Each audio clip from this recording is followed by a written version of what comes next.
What's up guys? Welcome to episode 7 ng The Vessel series. Week 4 na. Well, actually, while filming this, end na ng week 4. I'm not gonna lie, itong week na to sobrang tough. As in, mentally, pati physically na-test ako kasi dapat last training week na namin to. But sabi ni Grant, extend namin siya ng 1 week, 1 more week before deload.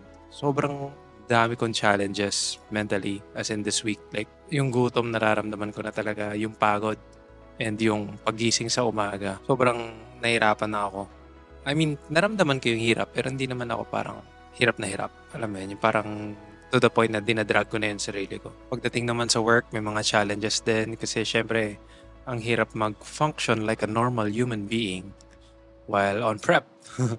I am sure some of you guys may relate yung mga nag-prep na dyan or kahit yung nag-diet sa extreme levels. So, but training-wise, lagi kong sinasike up yung sarili ko around training.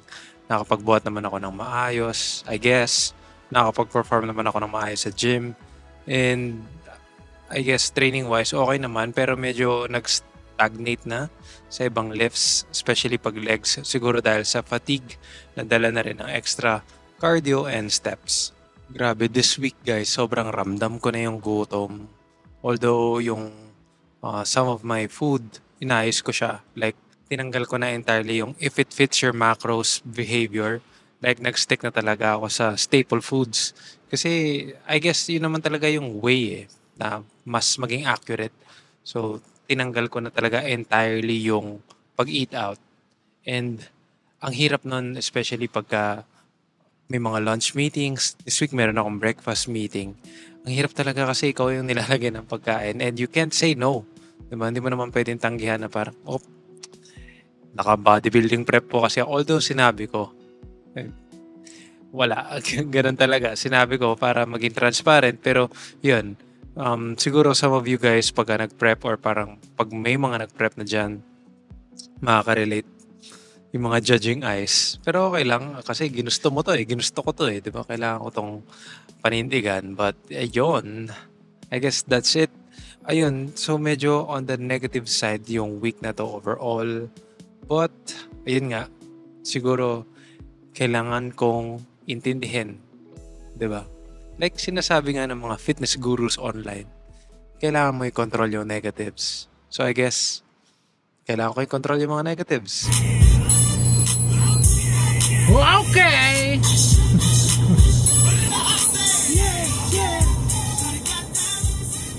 Okay. Sige po, lilipat ko na lang.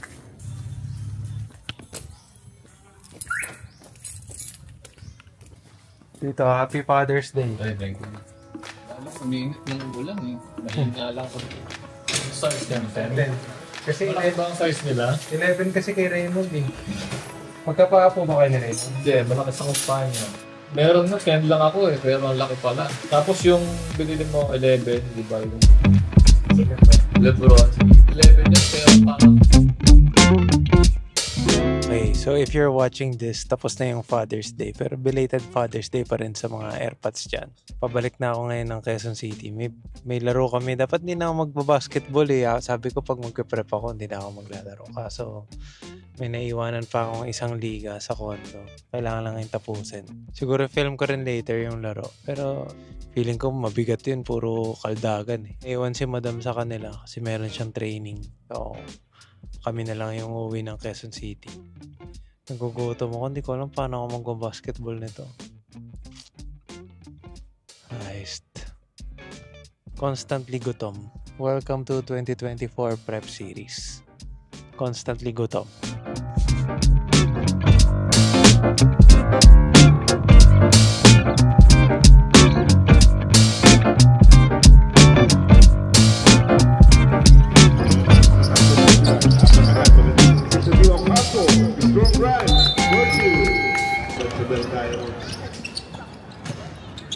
Campos, strong right, 4-2. Uli po, ibigay ng press. To Gonzaga, to Kibote, no good. Ayaw bumantay. Aslay ko opportunity na naman sa ito. Good defense by Diaz. Saga, pass to Kibote. Nice defense by Campos.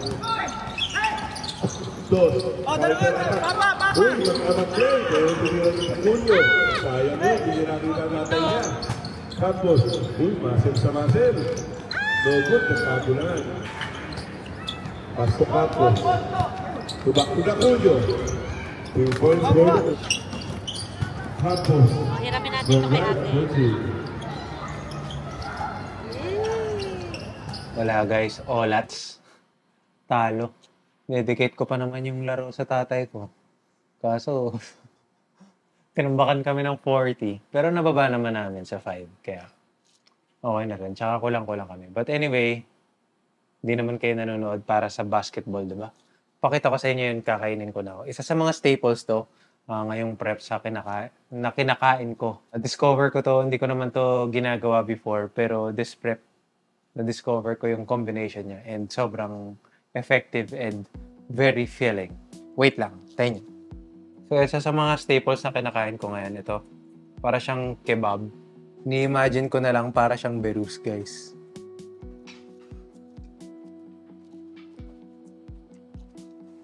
So, minamarinate lang to ni Aiza. Tapos, in-air fryer niya for like 20 plus minutes. So, okay na.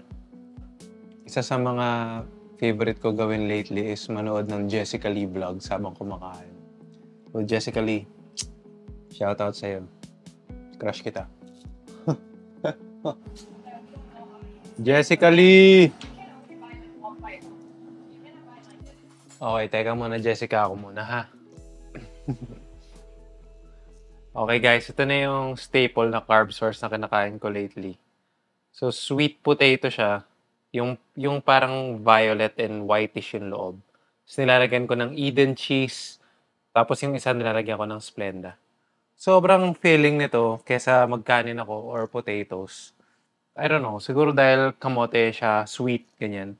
So kinakain kin kebab na sobrang savory, tas ito sweet naman. So para lahat ng gusto kong flavors, I guess, nakuha ko sa meal na to. So typically kinakain ko to pre-workout and post-workout. Lahat ng meals ko, parang yung heavy-ish around training time. So kinakain ko siya bago ko magbuhat and after. Lagi kong benchmark yung donkey. Yung donkey na sweet potatoes. Tingnan mo, sobrang init oh. Sheesh! Hindi siya as soft as nung donkey. Pero medyo similar na.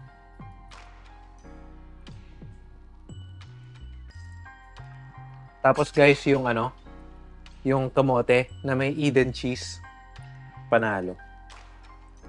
Ini-imagine ko na lang siya parang ube pandesal.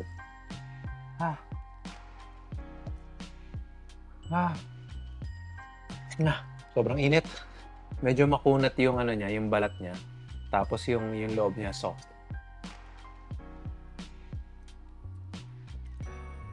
Alam mo, ayoko nang patagalin to. Kung gusto niyo makakita ng parang full day of eating-ish, siguro comment down below. Tagal ko nang hindi nagpapakita ng mga pagkain kasi medyo focused ako sa cinematic. Magpakita ng mga cinematic eme-eme. Pero yung kinakain ko lately around training time, nutritious, delicious, and bongacious. Kamote.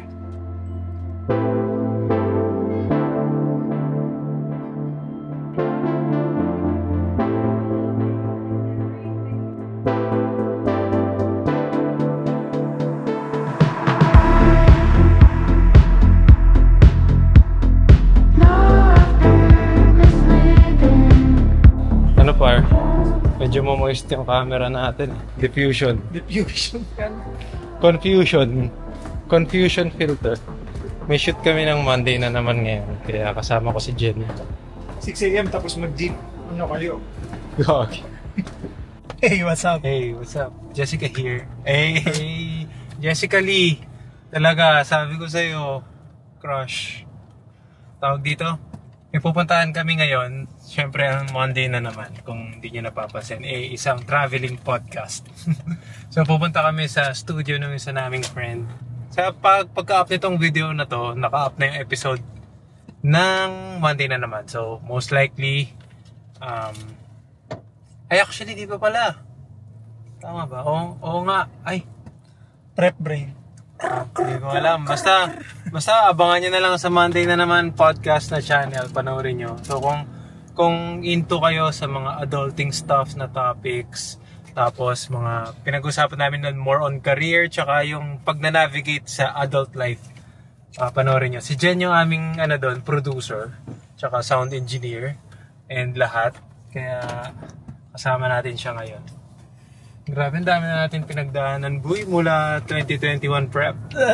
Prep ka na naman, pre. Nung huli naman, ikaw eh.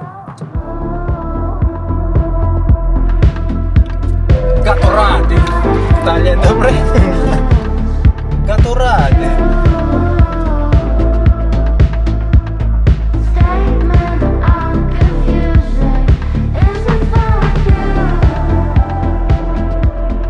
Siguro to end this video, magsalita na lang ako from the heart. Okay?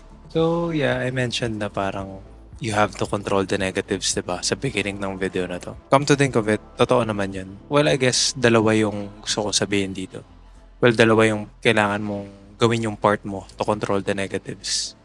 And lagi kong, lagi kong pinapractice yun. All throughout my life na. Siguro at a young age, dahil dala na rin ng mga nangyari sa akin na hindi maganda. Let's leave it at that. Na-realize ko na it's up to me na i-control yung mga negative na nangyayari sa paligid ko. Well, I'm blessed naman, di ba? Pero may mga nangyayari na namang negative sa akin. Yun yung sinasabi ko dito, ha. Hindi yung tipong para akong aping-ape. But, ayun, may mga negatives na nangyayari sa life ko at an early age, and thanks to my support system, yung mom ko, lola ko, and lahat ng mga taong naging mentor sa akin growing up, sila yung nagsabi sa akin na ikaw yung may control ng mga bagay na yan. And it's up to you na baguhin yung destiny mo.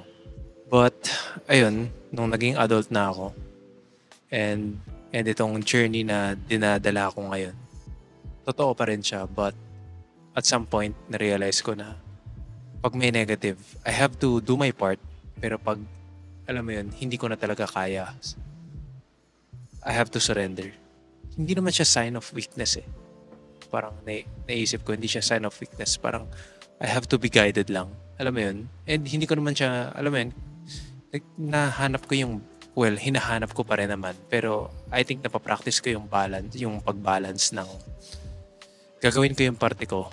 And, meron akong faith na everything will fall into place. So, I guess, yun yung tinuturo sa akin lately, na parang pag may negative na nangyayari, either, well, hindi naman either, pero sa lahat ng aspects sa life ko, I have to do my part. Then, yung mga bagay na out of my control na talaga. And sometimes, hindi ko yun alam. Basta ginagawa ko lang yung part ko. Basta I have this faith and I have this belief na mangyayari rin yung mga dapat mangyari. Alam mo yun? And kung ano mang negative na nangyayari, it's just a lesson na tinuturo sa akin na kailangan ko ma-figure out para mas mapaganda yung story ko. And ayun, thank you sa pagsubaybay kahit na declining yung numbers. Oo, napapansin ko pa rin siya. Hindi ko pa rin talaga matanggal. Pero, di ba? That's just one negative na nangyayari sa life ko, I guess, na parang pinapaganda lang yung storya. So yun lang. I'll see you guys on the next one. Ingat kayo and follow your passion.